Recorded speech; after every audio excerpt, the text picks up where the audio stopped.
Hi అండి, నమస్తే. Welcome to simple foods. రవ్వ పాయసం అండి, చాలా రుచిగా ఉంటుంది. ఎవరైనా ఈజీగా చేసేయొచ్చండి. తప్పకుండా ట్రై చేయండి. స్టవ్ ఆన్ చేసుకొని ప్యాన్ పెట్టుకొని 2 స్పూన్స్ నెయ్యి వేసుకోవాలండి. నెయ్యి వేడయ్యాక ఒక హాఫ్ కప్పు జీడిపప్పుని వేసుకొని ఫ్రై చేసుకోవాలండి. ఈ పాయసం చాలా త్వరగా అయిపోతుందండి. ఎవరైనా చాలా ఈజీగా చేసేయచ్చు. ఇంటికి చుట్టాలు వచ్చినప్పుడు కానీ, లేదా పండగల టైంలో కానీ, మనం ఇంట్లో ఏదైనా పూజ చేసుకున్నప్పుడు కానీ పాయసం చేసుకోవచ్చండి. చూడండి, పప్పులు ఫ్రై అయిపోయాయి కదా, ఒక గిన్నెలోకి తీసుకుందాము. ఇదే నేతిలోకి హాఫ్ కప్పు బొంబాయి రవ్వ వేసుకోవాలండి. ఉప్మా రవ్వ వేసుకొని ఫ్రై చేసుకోవాలి. ఇలా నెయ్యి అంతా పైకి తేలే వరకు ఇలా కలుపుతూ ఫ్రై చేసుకోవాలండి. ఈ విధంగా ఫ్రై చేసుకున్న తర్వాత ఒక 2 కప్పుల వరకు వాటర్ వేసుకోవాలండి. వాటర్ వేసుకొని ఇలా కలుపుతూ ఉడికించుకోవాలండి. ఉప్మా రవ్వ అంతా దగ్గర పడే వరకు చక్కగా ఉడికించుకోవాలి.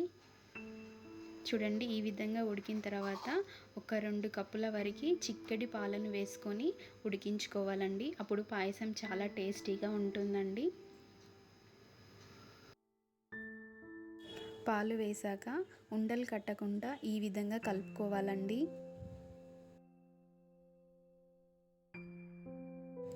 ఈ విధంగా అంతా కలుపుకోవాలండి.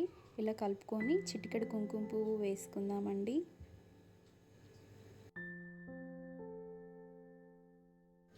ఒక కప్పు చక్కెర వేసుకుందామండి. నేను ఇక్కడ చక్కెర పౌడర్ వేస్తున్నానండి. చక్కెర వేసుకొని చక్కగా అంతా కలిపేసుకోవాలండి. ఇందులోకి హాఫ్ టీ స్పూన్ ఇలాచీ పౌడర్ కూడా వేసుకోవాలండి.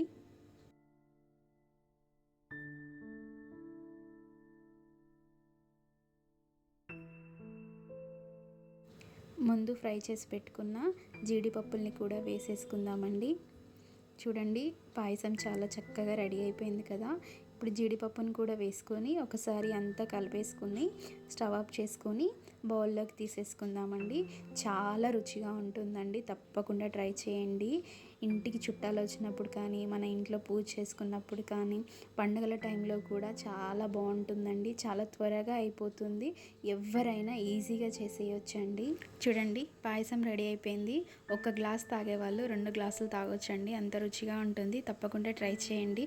మీకు ఈ వీడియో నచ్చితే లైక్ చేయండి, షేర్ చేయండి, సబ్స్క్రైబ్ చేసుకోండి. థ్యాంక్ యూ ఫర్ వాచింగ్ అండి.